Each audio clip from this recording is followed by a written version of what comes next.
Hello, everyone. Welcome to another stream. I'm super glad to be here. And like you all know, my name is Gift. You already know me.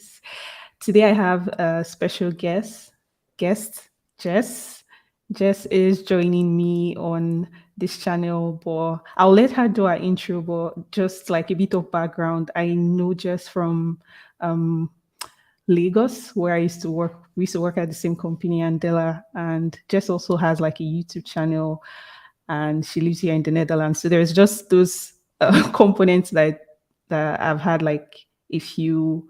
I'll say I know Jess before the stream. Yeah. So Jess, would you like to introduce yourself? Sure. Hi, and thanks for having me on your channel. Hi, everyone. My name is Jess. I am a talent acquisition professional. I've been doing this for about 10 years now. Gift has already done justice to my intro. So I live in the Netherlands, and I've been in TA for about 10 years now, like I said earlier. And basically, my role is recruiting, as you would know it. It sounds straightforward, but it's not always straightforward. But yeah, very interesting. But I'm happy to be here live, and then hopefully I can answer some of your questions. Yeah, great. Um, I think one of the things that I was quite curious about is the role itself, like talent acquisition. I'm pretty familiar with the term being recruiters, but I'm just curious, are there differences? Like, what is a talent acquisition? I'm so like the word is so hard to pronounce, acquisitor, and yeah, it's Acquisition. just acquisition. Okay, yeah. Can you tell us a bit about No, the I role? mean, I think it's just a role nomenclature thing, right? It's just like Okay. how you have human resources, like regular HR, like everyone knows HR, but in Yeah. some companies it's called talent, in some companies it's called people. So generally TA, so you can just call it TA so you don't twist your Yeah. tongue. Yeah. Yeah. Simple. So it's talent acquisition, same thing as recruiting. It's really about attracting talent. The job duties and responsibilities are they're the same thing. It's just a difference in titles or roles. Yeah. Okay. Okay. Yeah. Okay. Okay. That makes sense. Great. Um, our topic today is a bit. It's not one specific thing that we would like to discuss. We're discussing like several different tangents. So talking about resumes, job applications, negotiating salaries. I don't know what's wrong with my tongue today, but yeah, I would like to start off with in your experience working as a TA over the years, and this is also a question that I get asked a lot. Like, what have you seen are some of the mistakes you've seen people put on their CVs or resume in this case? Or should we even start with what's the difference? CV, resume, right?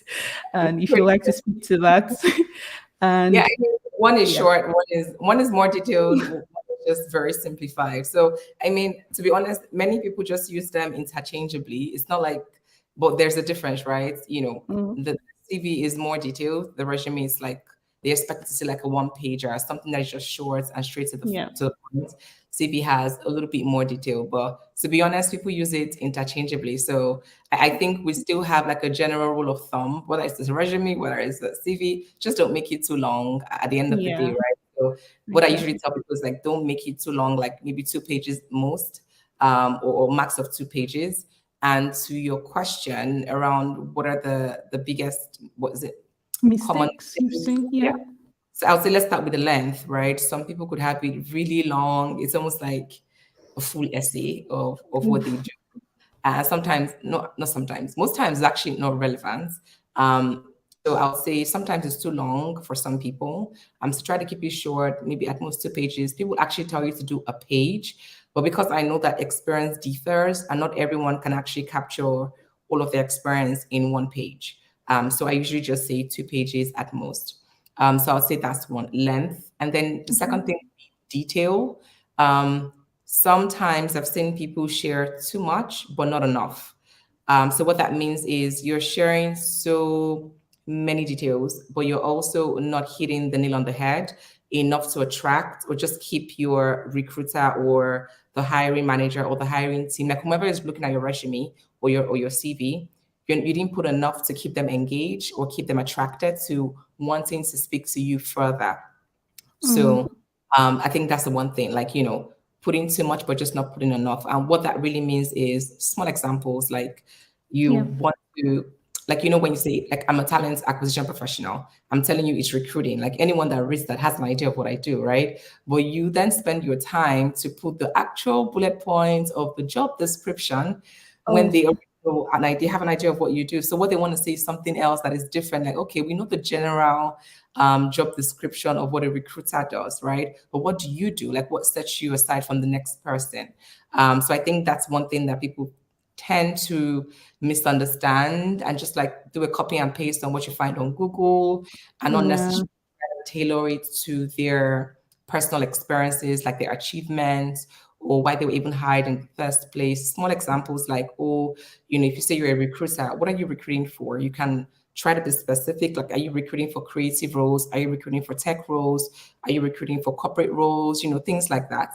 So I would say, like, you know, maybe focus more on your achievements and less of the general job description. yeah, yeah. Um, yeah, I think there are a couple more things. I think I've done like a video on my channel actually, and that talks Yeah, about, I'm yeah, going so to I'm going to plug that one too because I saw you've done most of the questions that I'm asking. You've pretty much done videos on them. So if people exactly. would like to get more details, definitely subscribe. The links in the bio. No, the links in the description. uh, yeah. Okay. That brings me to the next question. Those are actually very good examples that you've given, and the question of cover letters, right? There a lot of applications out there that would sometimes put optional cover Mm. letter. Like people are then confused. Should I actually go on to like? Is it important? So what's your thought on that? Is cover letters important for job applications? Um, this one is a very tricky one because many of us in the industry have bias towards cover letters. Some people don't even look at cover letters, as some people do. Mm, But I would say that if it's requested, please put in a well-tailored cover letter for the application. If it's not requested, if it's optional and it's there, if you have a decent cover letter and you have the time to work on it, please put it in there. So the reason why I say that is some recruiters actually will not look at your cover letter. But the hiring managers, though, some of them really care. Like, they want to know you from your cover letters because the cover letter should be very different from your resume. Like, your resume is like small bullet points here and there, keeping it short and sweet. Cover letters, yes, not too lengthy, but it has more body. Like, that's where you can actually shine and share why you're interested in the company. That's like it's like your mini pitch that you can make before you mm, actually get an interview. Exactly. So some hiring managers really spend their time looking at cover letters even before they look at the resume because there's like they're wondering about you, like, okay, we've seen your LinkedIn profile. Let me know more about you before I decide that I want to speak with you further. So I would say generally, to keep the answer short, yes, it is important, especially when it's requested. Like, do a pretty good job if they ask you for a cover letter because it means a lot yeah. as something that is mandatory or a huge requirement before your application can go through. If it's not requested, it's not a do or die affair. You can skip and just have your. I mean, there are companies that I've worked with companies that did not even ask for my resume. They just use my LinkedIn Mm, profile. People hired. So still, I'm saying that, you know, there are companies that are out there that don't care. They just yeah. want to Okay. you know your resume, and there are people who really, really are thoughtful about looking at their cover letter. So yeah, So rule of thumb, if you can, definitely just it's submit in it. there. And yeah, okay, cool. That's great. Speaking about interviews and all of that, I know that people, specifically myself, I have done this a couple of times before I learned better. I mostly prepare for questions that I'm going to get asked and not well prepared for what I want to ask the recruiters or the interviewers. In this case, examples could be asking about the company, the team. So, what are your questions that you've gotten from, or what's the question? What questions do people need to be asking during interviews, and to help them better make like better decisions if they're supposed to work in the company, if it's a good fit, and all of that? Yeah. Yeah, 100% good question. And you were not lying when you said these questions, I have videos on them because I actually do have a video on this one as well. So the thing is, I think the reason why generally people tend to make that mistake of just caring more about the questions that will be asked is because we want to get the jobs, right? You Yeah. know, we're not thinking about the fact that interviewing is really a two-way street. Like, you can complete an entire interview process or an entire hiring process, and they want you, but you guys are, you know what, I don't really want you guys. I've changed my mind, or I found another company. So you always need to have that at the back of your mind. So you always need to prepare questions for them. So some questions, I always try to like put them into different categories. I'm concerned, mostly about the culture. You can't learn a lot about the culture just by word of mouth, but it's important to hear the perspective of how people see the different, like how the different interviewers see the culture from their own lens, right? Mm. So I put a category into like culture just to understand like not vague questions like what is the culture like. You have to have like very specific questions. It could be like maybe what they do to boost like employee engagement. How Mm. ethical is the organization? You wouldn't ask it in that way, but it could be like, hey, how do you get to hear business updates from the CEO, for instance, or from the board, depending on the type of organization that is? That helps you get informed, like without asking, oh, what's the culture like? Anyone can tell you anything, like, oh, it's fun, it's Yeah. people, they can say anything, but you really want to be very specific with the types of questions you're asking if it's about culture. It could be like, what do you do about diversity and inclusion? It could be about what do you do when, someone has like, or you experience mental health issues with employees in your organization. What are the processes or what are the tools in place for things like that? That speaks a lot to the culture in some shape or form. But people don't necessarily tie that directly to the culture because they're just thinking, what's the culture like? Is it fun? I spoke a lot about hierarchy as well. It's important to know, like, is it very top down or is there room for the employees to be heard? Like, do they have like town halls, like how we said about Andela, for instance, like, Yeah. voices down, did we matter, things like that. So I think those are kinds of questions you can ask. And then I also put a category for the business. You want to know, I think generally good companies, and this is very subjective, but like very solid organizations want people who are passionate about what they do, who are passionate about, the values that they represent, or just making sure that there's an alignment and not just they're looking for Yeah. a job to tick and feel and then close out on. So you can ask about the business, like what are the goals? If you have an interview scheduled, you should do some work in terms of knowing if you can get information out there on the internet about their revenue streams, how they're doing in terms of bottom line. I think it's important to show that you care about the business and the health of the business, regardless of your job level, regardless of your title. Everybody is doing something that is bringing down or trickling down to the bottom line at the end of it doesn't matter. Yeah. Even whoever you are, even if you're like the most junior person in an organization, somehow you have to find ways to connect your work to how the organization's health is. So I think that's important. And then you can also ask questions around your role and the team, wanting to know more about the team, even the manager. Yeah. Manager is a micromanager or someone who's just going to make your life a living hell.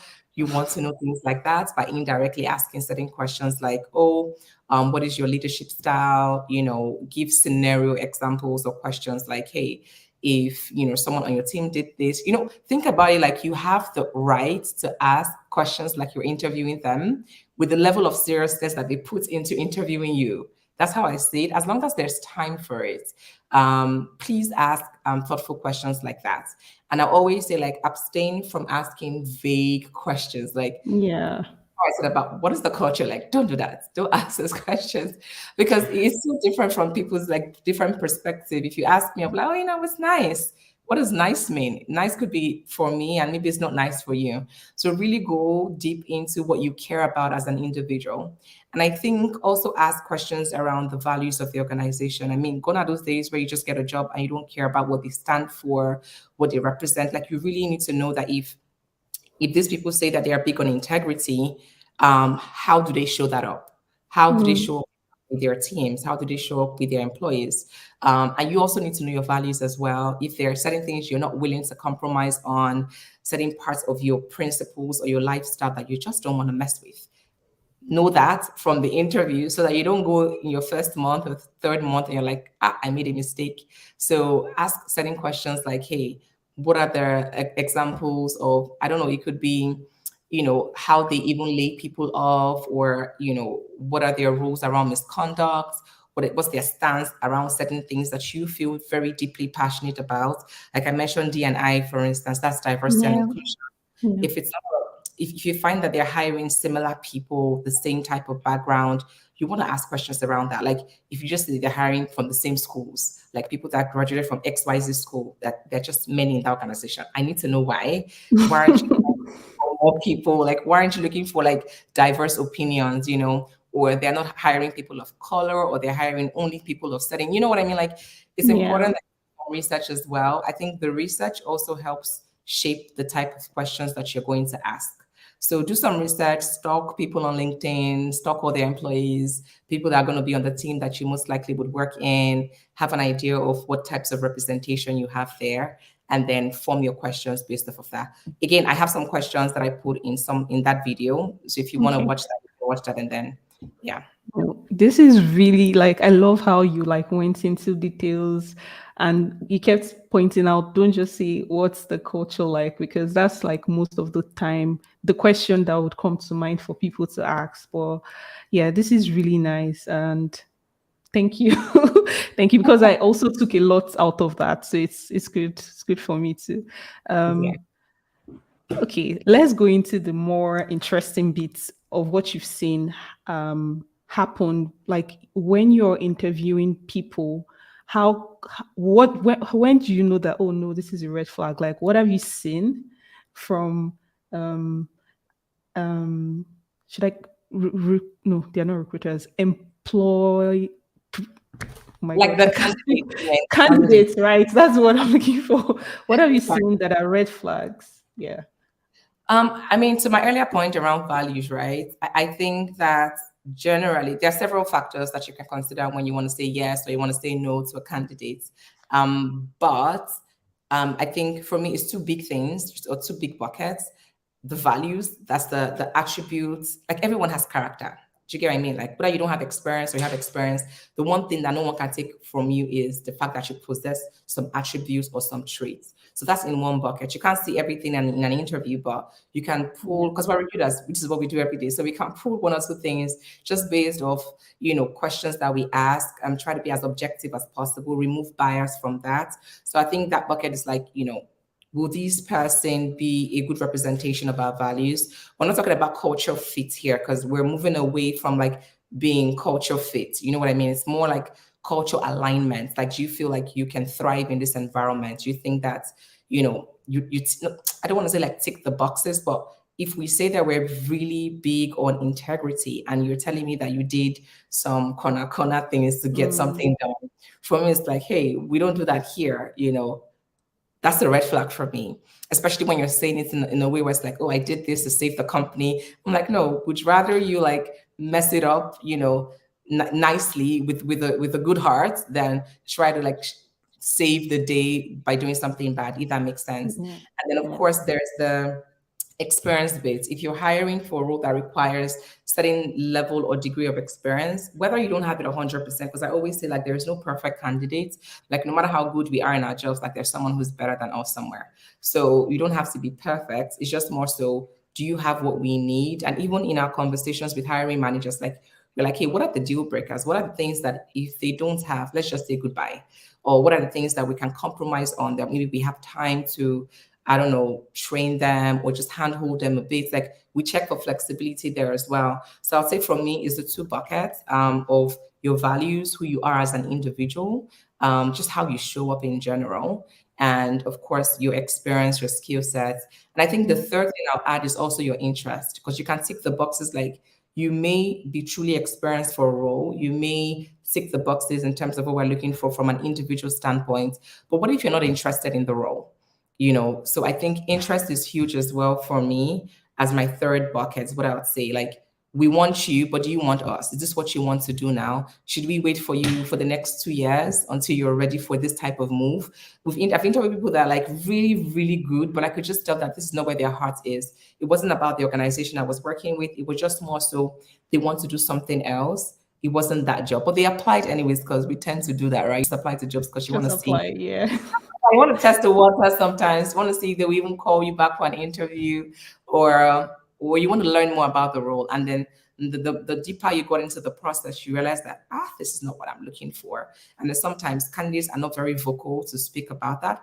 And this is why we need to do a good job as a recruiting team to fish that out, because we want you to be happy as well. Like it's a two-way street. Like I said, I want you to feel like, yes, I'm getting this job and I'm excited. And I'm feeling like, yes, I backed a good candidate. Like this is the best of the best.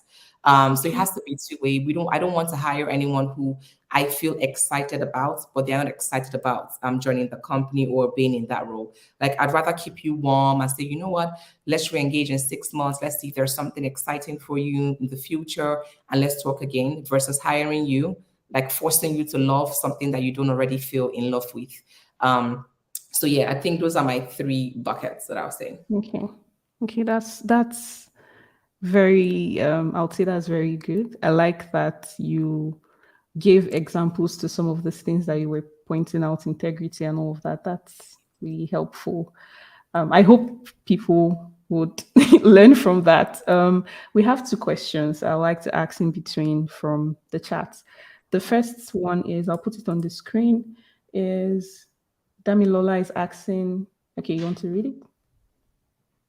Yes, please, is 38 too old to be seeking employment for the first time as a software developer? I was told that companies don't like old people posing as first timers. First off, my personal thing is nothing is impossible. Nothing, no one is too old. Nothing is impossible. So don't make that deter you from chasing a dream or something you're interested in.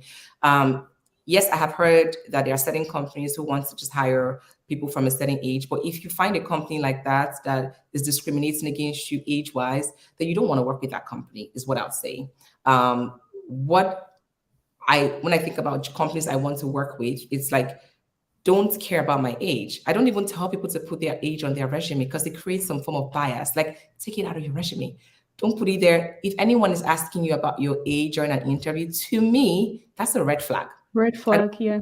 It's a huge red flag. Don't ask me questions like, where are you from? Like, don't ask me that. Just focus on who I am as an individual and what I can bring to the table. So to answer your question, Damilola, 38 is not too old, 40 is not too old, 45 is not too old, except you've reached the government age where it's like time for retirement, drop your hat, then that's a different case, right?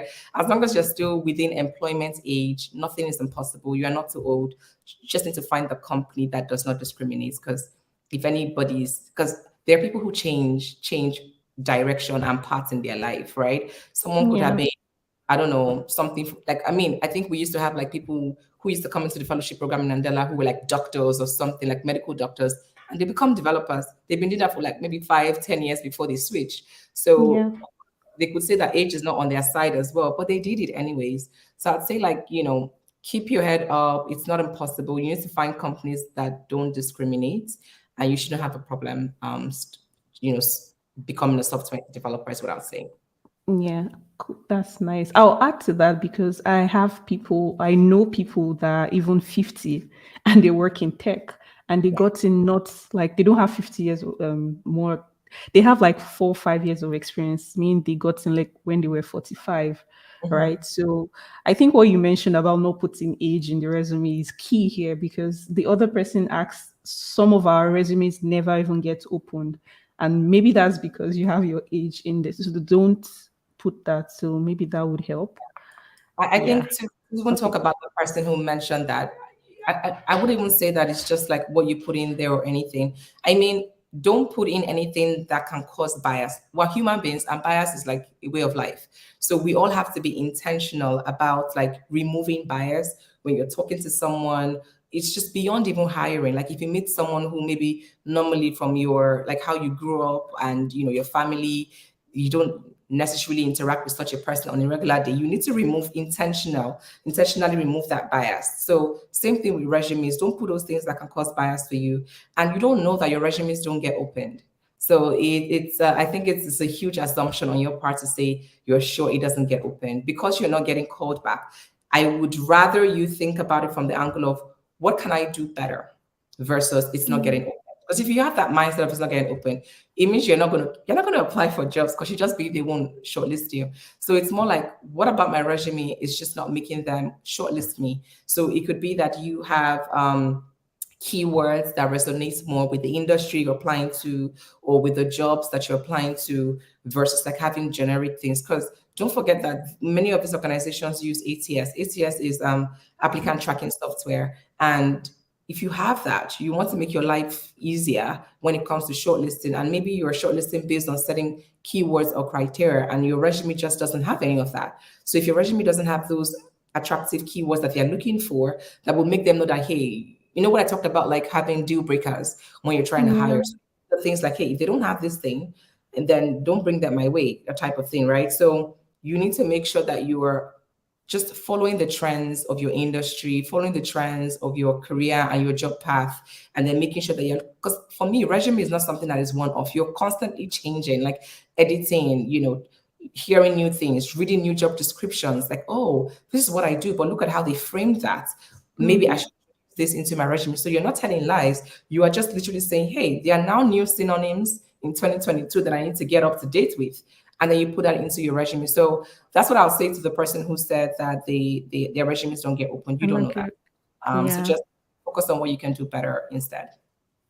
Okay. Thanks for that. We have a similar question, but this is talking about race. Do companies in the Netherlands have problem? Okay. Do you want to answer that? I mean, I don't know. You I work could there. answer that. Honestly, I would say I've worked with two companies and in the Netherlands, and I know so many other Nigerians that work here. So I would say no. I've personally not had that experience of saying that because I'm black, I'm not going to get employed. Most Yeah. companies will look at what you bring to the table, the skills that you have, right? So hope that answers your question. And you have a follow-up question again. And in that case, is putting a picture wrong or will picture affect your chances? Personal, and this is a personal opinion. Anything I'm saying here is Jess's personal opinion. I am not Sam. a fan. Let me put that out there. I'm not representing any organization. I'm representing Jess, Bamtefa, and I'm telling you that I don't advise people to put their pictures on their resume. I mean, your LinkedIn is there. You're gonna have your picture on your LinkedIn. Why are you putting it on your resume? To me, it's just like double work. Why? Focus on words that really hit, because let's be real, picture, age, race, ethnicity, all of these things have a way of creating bias, whether we Yeah. like it or not. It's just a natural phenomenon, is what I'll say. It has a way of creating bias. Like, you can already guess where a person is from. It's like, if you see, as Nigerians, you see certain names, you can tell, oh, this person is from the eastern part of Nigeria, or this person is from the west. Like, you know that already. And let's say you've had a bad experience with someone from the east, like where I'm from, Yeah. judging them and so on.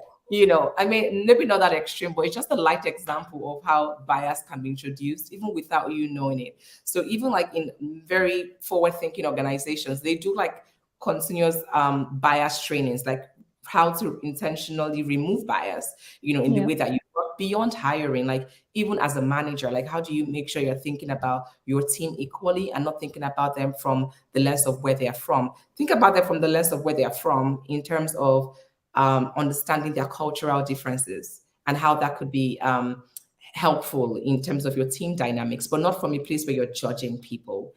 So I personally not a fan of putting pictures on your resume, but there are people that do it and they still get jobs anyways. But I'm just not a fan. Like, remove anything that will cause bias is what I'll say.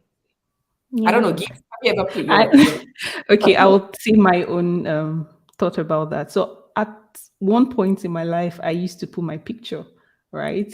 And that was when I think I was doing it for the aesthetics, honestly. I wanted my resume to look very good. So I added my picture, but eventually I took it out. Right now, my resume just have like my name and my title and the actual information that people will look at. So I agree with just linking to your LinkedIn yeah, profile where they would see, like if they want to, where they would check out your actual picture. yeah. If I And don't no one think they should want care to, about yeah. your picture, by the way. No one Yeah. should. I remember when I was in consulting, this was a very bad experience, by the way. And when you're consulting, you work for like different clients, both the bad ones and the good ones, so to speak. Mm-hmm. And I remember that I was hiring for this role one time, and the clients kept on asking that the candidates put their pictures in their resume. That's already an Red obvious flag. bias. Like, they Yeah. want to see what you look like before they hire you. I remember flagging to my MD, like, why are we doing this? Like, I feel so uncomfortable with this. So that's an example of an actual bias. They want to see what you look like before they even consider shortlisting you. That is unfair and that is not objective. Yeah, I agree. Yeah, I think that I've read somewhere, I'm not sure. I've read somewhere where they say in some countries is recommended, like Germany, to put your picture. So in that case, if it's like you're in Germany and that's like their recommendation, then maybe you should do it, right? But I don't know.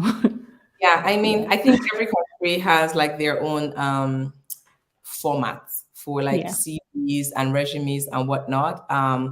But I try, I mean, anything that would create bias, I just, I would, yeah, because I'm sure there are people that have gotten jobs without their pictures in Germany. How about Yeah. that? Yeah. Yeah. I agree. One last question from same Stefan. Thank you for your answers. If I'm in Nigeria and I'm applying to, should I change my location? No. If you're in Nigeria and you're looking for a company that's going to sponsor you to move to Netherlands, then be honest and put that you're in Nigeria. Because if you put that you're in the Netherlands and you require sponsorship, they will tell you that, oh, I shortlisted you because I thought you were here, and then now you're telling them that you're not here. So Yeah. no, just be honest, put your location, except you have personal plans to move to the Netherlands. Then you can even indicate it somewhere in your resume that you are moving to the Netherlands soon, so you would not require like visa support or assistance or relocation, anything. But if you do require that, it's like conflicting your needs Yeah. if you Yeah. actually. Yeah. Great. Before I move on, one last question. So we have a lot question. Chukwuemeka, is there a way to get back to recruiters in case they ignored? Jess would answer this. I mean, I always tell people that even when you apply to a job, like don't just close your eyes and sleep. Like network, right? Like go on. That's why LinkedIn is there. It's actually for networking. Go on LinkedIn. Like I said earlier, like stalk people. Like listen, you need to connect with people. If I'm interested in moving from my current job to another company, I want to know who the recruiters are. I'll be reaching out to them. Like, say, you know what? Hi, I applied to this role. Could you let me know? Just reach out. You're not even guaranteed a response, but it's better than not doing anything. So that answers your question, Chukwemeka. If you apply to a job, whether or not you think they ignored or didn't ignore, because sometimes they may not have ignored your application. Maybe they already have like a batch of candidates that they're already speaking to. Maybe they're even at final stage. So it might be pointless to go back immediately to speak to the fresh applicants and start spending time engaging them when you know that you may make an offer in the next week or two. So sometimes they actually keep those candidates as like a pipeline for a future role. Maybe they decide to hire two of such a role, or maybe in 6 months they want to backfill someone, something like that. They could revisit you without applying, like, I didn't apply. How come they reached out to me? But to answer your question specifically, connect with people. Connect with people. When you apply, don't sleep. Just don't sleep. Connect with the hiring manager. If you know the role, use that job role and search on LinkedIn on for that company. When you go to LinkedIn and you put the company, you can see people. There's the employees list. Go there and just take your time, 30 minutes, and just scout for who you're looking for. Connect with them. If they accept you, quickly send them an email, or even in the notes where you're going to connect with them, let them know that, hey, and it's not just recruiters. So don't, because you don't even know if that recruiter you're reaching out to is the one who is handling that role, because Yeah. they're not. If you can find the hiring managers too, maybe the person who has, let's say it's let's say, I don't know, maybe let me use my role, like maybe it's a talent acquisition manager role, right? And you find other talent acquisition managers or the director of like look for my boss if you have to, because that's most likely the hiring manager. Do you get what I mean? So Yeah. that's advice in terms of reaching out. And if you have people that may be connected to those people, reach out to the people you know, like, hey, do you actually know this person? Can you drop a note for me? I do that a lot for people as well. Like, hey, maybe I'm connected to someone that I don't even know them personally, but we're just connected. And someone can just say, hey, Jess, I applied to this show. I see you're connected to this person. It's not hard. All I'll just do is just short note, like, hey, this is this person's LinkedIn profile. They said they applied. If they're great or suitable, let them know. Because the thing is, Yeah. companies don't necessarily owe you feedback when they don't shortlist you, especially if you get like that default email, the automatic email that says Yeah. for your application, if you're Yeah. shortlisted, get back to you. That's already feedback. So don't feel So pissed. Hear back. good to know that that's automated, because sometimes I would apply. I'm like, in less than like 5 hours, you get it. I'm like, okay.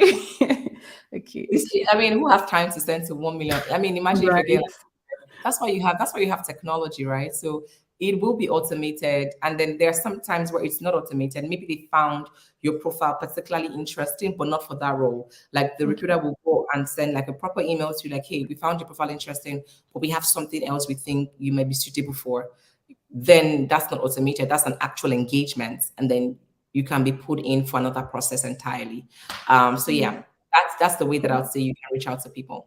Leverage your network. Yeah, great that you mentioned that, because the next thing I was going to bring up was LinkedIn tips for people that are not only people that are looking for jobs, but for everyone. If you have a LinkedIn profile, what are the things that you should be doing to like attract the right kind of connections, or any of that? You already mentioned like a few tips. If you have more, definitely. I could also share one from my own experience. Please share it. I I mean, you've gotten what, Okay. 2,000 for how many years? Yeah. So I like to use LinkedIn a lot to grow my network. So like Jess mentioned, like I'm always looking for example, if I'm working in um I was working in consulting before, but now I'm working in DevRel. So now I just search DevRel developer advocates in Google, developer advocates in Microsoft.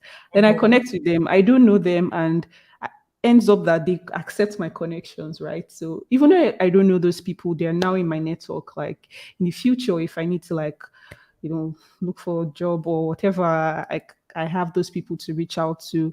Another thing is I like to keep my LinkedIn profile updated, right? So I've switched jobs like in the last year. I've already updated what I my current role is. I also recently watched a YouTube video from like this guy on YouTube talking about the different things you should do to your LinkedIn profile. And I took some tips out of that. One of them is having like a very good and catchy title and your about profile. So that about profile is not kept there to be empty. You should definitely put in, and not just put in, I'm a front end developer or I'm a back end developer. Actually, so a tip for me is if you have a bio, a professional bio, you can put it there. If you don't, if you have like a professional summary that you put in your resume, you can also put it there. But let it like tell anyone looking at your profile what you are, your background, your experience, and all of that. Let me see if there's more.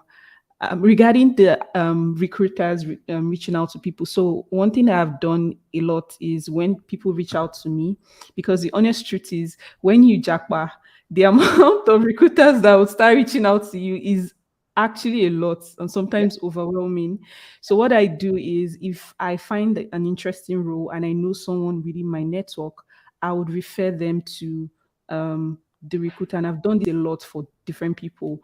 So that's also the idea of connecting, right? The people that I'm connected to, they kind of I pass down these opportunities back to them, right? So it's like, yeah, very helpful. Yeah. Yeah, 100%. Everything Gift said. And I'll just add that LinkedIn has like different sections, right? There's the photo, there's the header, there's the about, the summary, there's the actual job, there's the, what's the code? There, the skills. Just try to tick all those boxes, is what I would say.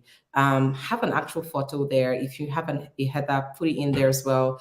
And the thing I mentioned about like your resumes and your CVs about using keywords, you need to apply that even more to LinkedIn, especially if you want to get searched out.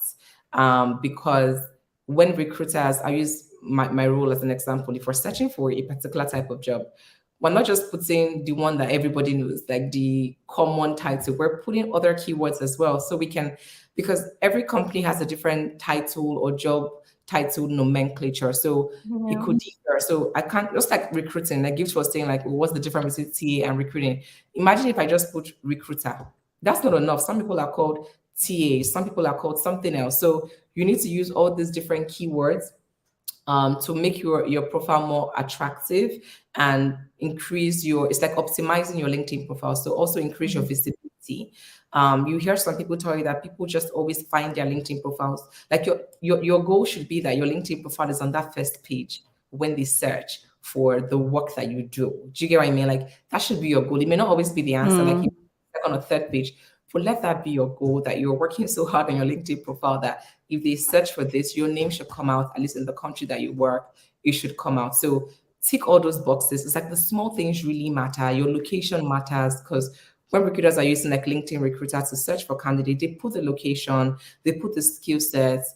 If they are setting, if you're like a developer, they're setting courses or stuff that you guys might have taken, they put that in there because maybe it's a deal breaker for them or it just attracts even better talent. So I'll say tick all those boxes on LinkedIn, start with that and keep it up to date, like Gift said. What else? Like some people tell you, like, build a brand, try to post every now and then. I'm not a huge fan of like, this is the way to do it, like posting all the time. You don't have to. Some of us sat down here without posting that we got jobs. So it doesn't mean. So don't feel any pressure like you're seeing people post. Don't put pressure on yourself to do what others are doing. Just make sure that your LinkedIn is so attractive that, to Gift's point, when you connect with people in other companies doing what you're doing, they are happy to accept you. So it's beyond your activities and more so about how your profile looks. Yeah, 100%. These are very nice tips. And someone is saying that they get overwhelmed with requests. You can do the same thing that I do. If you see any good opportunities, pass it on to people that you know. Hopefully, or it might happen that they get the job, right? Yeah. And the next question will answer what Spark is asking. So I'll just go on to ask Jess that question. And it's, how do you actually go on to land a job when you don't have previous experience in the area? So for example, tech, right? This one is always, it's a question everyone asks, right? I'd say difficult, and I understand if it's not difficult, you will not be asking the question. So I know it's hard, but it's two things, right? So it's two things. There are people that maybe you don't have any experience at all. Like, what would you do if you don't have any experience at all? Then there's the other bit, which is, I'm trying to switch into something I don't have experience in, but I did have experience before. So if that's the case that you're asking Spark, then it's more so, what are the transferable skill sets that you need to highlight in your resume beyond just putting the regular copy and paste of what you do? You really need to finesse your resume in a way where you're not telling lies, but you're helping them see clearly what you want them to see, if that makes sense. So I'll say that's the. And then number two, there has to be a high degree of vulnerability and openness to learning, right? So what that means is you may not get the job that we're talking about at the level that you're seeing others get into. You may need to start small, is what I'm saying. Do you need to volunteer for like 6 months? I mean, even like every job has some companies who are open to internships or volunteering. It's not a bad thing. It's never a bad thing. It's actually always a good way to start. It shows that this person really does have passion for this job. And if you go for your next interview, you're like, oh, I did this for 6 months for peanuts or for no pay. It really shows that, hey, you're really invested in doing this. So people will tell you, like, write this course, write that course. I'm not a huge fan of like gathering ballet and all of that. Like, do the relevant courses work. Yeah. really matter. Don't just bag courses because they sound nice. Like, if you think this is super crucial or just super important to the job that you're trying to get into, then do it. But don't just get 10 and put everything on your resume. It's even overwhelming to read all of that. So focus on the ones that really, really matter and would eventually have a long-term impact in the career you have chosen or the field that you have chosen. So to cut what I'm saying short, one is highlight your transferable skills, and two is be ready to start small. Because the fact that you have the passion or interest for it doesn't mean that you can do the job that they need you to do today. So you're going to find companies struggling to hire people who don't have the experience when they can find someone who has the experience. But if you see that, there are certain companies in that field that you're speaking of that have open or vacant positions for entry level roles, target those people. The pay may not be the same for you because you had previous experience. They could be flexible. You never. So just keep an open mind. If they say 5 years experience and you have zero experience in that field, but you have 5 years experience in whatever you were doing that is a bit disconnected from what you're looking for, you have to ask yourself, is this the right job for you? You don't have the experience. It's a win-win situation for organizations. Like, you want to be selfish as well. If you were the business owner, you want to bring someone who can immediately add value, or at least add 80% of the value that you need for the business to grow. So think about that. Think about, if you were in their shoes, will you do PT hiring? No, you wouldn't. So think about that. How would it benefit you? Would it give you a good environment for you to learn? would it set you up for success? They can't, if they give you a role that you can't do, it's not going to set you up for success. Like, this is not a case where you have 3 years experience and they want 5 years. That's still, you can still apply to that. Like, let's see how it goes. They may call me, they may not call me. Maybe you have something special. Who knows? But if you have zero, like zilch, it's going to be hard for a company to shortlist you for an experienced role. But if that company has openings for much junior experience or much junior roles, of course, apply to it. Cool. That's very helpful. Um, I think I would ask this question because I personally I think I would know the answer, but I'd like to know what you think about it. So people that, for example, don't have any years of experience, but they have degree in this specific area, right? Does that really count for something? I mean, it counts depending on the area. I mean, let's be real. If let's think about Nigeria, for instance, no one really cares about what you study. Right. You know what I mean? Like, apart from maybe the banks and like maybe FMCG who are still looking for like 2-1 here and there. Like, to be honest, it doesn't really matter anymore to many countries and many organizations. But that's all you have. Like, you know what I said earlier about no one can take your character away from you. Everyone has something, attributes. So when you don't have any experience, that's what you can shine with. You know, maybe when you get to the interview, how do you show up? Do you show up as someone who has a high learning velocity or just a high appetite to learn? Do you get what I mean? If it's that, if it's to even start before you even get that interview opportunity, your resume, don't overdo it because there's nothing to really put in there. Keep it simple. It's just a degree. That's the first step, and everybody started like that. So my advice is target the companies that actually are open to hiring entry-level people. I think the problem that I see a lot of people, because even like my mentees or anything, is like, oh, I applied to this show, they said they wanted 2 years experience. I'm like, but you have zero though. You know, you have zero. You don't be frustrated because they said no to you and they found someone who has 1 or 2 and they went with them, right? You have 0 years of experience. Why are you mad? Do you get what I mean? So why don't you focus on the ones that hire entry-level people? So I would say focus on that, and then also focus on, you know, if you were involved in other activities beyond your degree, like, you know how we have NYSC in Nigeria, for instance. What did you Yeah. do during? Can you use that to highlight some of your skill set that you learned? You know, I mean, I personally studied cell biology and genetics in school. I did What? in HR. Yeah. I had as an HR. So it took a small agency to say, you know what, we need freshers to hire me. So if I went to apply for the one that required 5 years, they will send me out of their office because I would never qualify. So you just have to be willing to start small. Many of us started very small. I'm talking small, like tiny, tiny peanut salary. But I we just did. Yeah. like if I tell you my salary, my first job, you'd be laughing at me right now. But it's like that doesn't matter Tell in the us. grand Tell us. scheme. I'm not Mine, telling you. I was an intern, so I started as an intern with no experience, and I wasn't getting paid for the first one. The second one, I was getting paid 50K. This was like 2015. So You yeah, I see? started small. Yeah. I mean, to be honest, my first job was exactly that. It was 50K. My take home was probably like 46 or Yeah. 47,000. Yeah. And to be honest, I didn't care. I was just happy I got a job, and I did that for bits, learned, and you know, we thank God for where we are today is all we can say, right? So Right. start small and be open to starting small. Yeah, no one started big, if we're being honest. Honestly. Yeah, Yeah.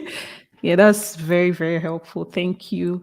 Um, I would like to switch gears into like talking about how to actually find job abroad. I've said it a couple of times. I know that you've also said it on your YouTube channel. Um, but again, I remember you saying your path to the Netherlands is different than it's every, yeah. So, but if you want to like shine the light, I'm happy to also talk about this also. yeah. But yeah, I think you're in a better position actually to share because you took your time to apply. I didn't. I got this job when I was on maternity leave. So I'm the last person to ask. I was not even looking for a job when I got it. So for me, how I got here was someone who used to be on my team, who used to report into me, had just joined, you know, one of the fangs. And I think my company had reached out to him, just general exploration. It wasn't like there was an actual role. So he was just like, hey, you know, I just joined these guys. If you're looking for a manager, though, talk to Jess. So that's exactly what happened in my case. And then the rest is history. So they reached out to me and that's it. I went through the process. I actually took my time with the process because like I said, I wasn't mentally ready, to be honest. yeah, It was yeah. planning my life like, okay, let me go back to work in the next month or two. And then this came. And so when everybody like asked me, it always feels like I'm capping. Like I'm like, listen, I did not apply. I didn't have a strategy. I didn't do anything. I wasn't even thinking, I wasn't even in the bracket of those looking to go to Canada. I didn't do Yeah. anything. I was sitting down. I was just sitting down, chilling, and this happened. But I do know I know I have a video on my channel where I actually did some research and I Mhm. spent time, like I think it's like at least 15 minutes worth of video, just talking about the different paths that you can take. But Gift has strategies that she Yeah, did. let me let me Share. see. Okay, I can share for I'll first talk about my own experience moving here. So I personally had no intention of moving, and I'll say this at least for at the time I was looking for a remote job, right? Before the job that I got to get to the Netherlands, I was already working remotely in Lagos, and I liked it a lot, but the company at the time, value proposition wasn't that great, so I was looking for something better. So I then was more focused on remote than actual Moving. relocation jobs. And but at the time, a lot of people around me were japping, right? They were going to Germany and all of that. And I was like, okay, yeah, a lot of people that I know. So that also gave me, I could as well just do it. Like, give or take, I will not lose anything. I could as well be looking for remote and be looking for relocation. So that's when I now said, like, if I'm on LinkedIn or Stack Overflow, I'm no longer using keywords for remote. I'm just searching, right? Mhm. Anything including relocation, I would apply and all of that. So I applied to a lot of companies, right? It was like I had like daily time to do that. I would set like alerts on LinkedIn jobs to get like roles that were pertaining to my own experience. So front end engineer in, and I was looking at two countries, the Netherlands and Germany, right? So I was only searching. I wasn't looking at Canada or the US or anything. So I brought my search a little bit um, down so I could find potential offers. And I had interviews. I had a couple, but the ratio of the interviews to the application was very small. So again, just so you're prepared, you can apply for like 200 applications and you do only 10 interviews. That was my case, right? So you keep getting a lot of rejections and all of that. But actually, eventually, the job that I got wasn't a job that I applied to from LinkedIn. It was based off of my networks that I had. So I I remember on Twitter, a company in the Netherlands, they posted that they were looking for a front end engineer, and I just reached out to them on Twitter, and then we had like first chat, and then we started having interviews, and I ended up getting the job. And at the time, I thought it was remote Netherlands. I didn't know it was actually moving to the Netherlands. So when I actually got the offer and you're like, oh, Gift, when would you like to move? I'm like, oh shit, okay. Okay. So that was how I got my first job. And I've also heard stories from different people, also following similar strategies, right? Applying to lots and lots of jobs, but making sure that there are jobs that outline, like there are jobs on LinkedIn that you find that they are not actually looking to sponsor you, right? There are Exactly. jobs that, so you need to also keep that in mind. Be looking for the ones that would sponsor your visa. Because if you get a job, or not job, if you get like the initial chats, right, and they hear that, oh, you're in Nigeria, they will tell you that, oh, we thought you were in the country, like, so Yeah. we don't think we can move forward with this. So also keep that in mind as a keyword, like sponsor. I don't know what they use right now on LinkedIn, but just look for visa sponsorship Yes. opportunities, and that would help you narrow your search. Right. Yeah, 100%. And I think that's what I also said in the video that I did rather.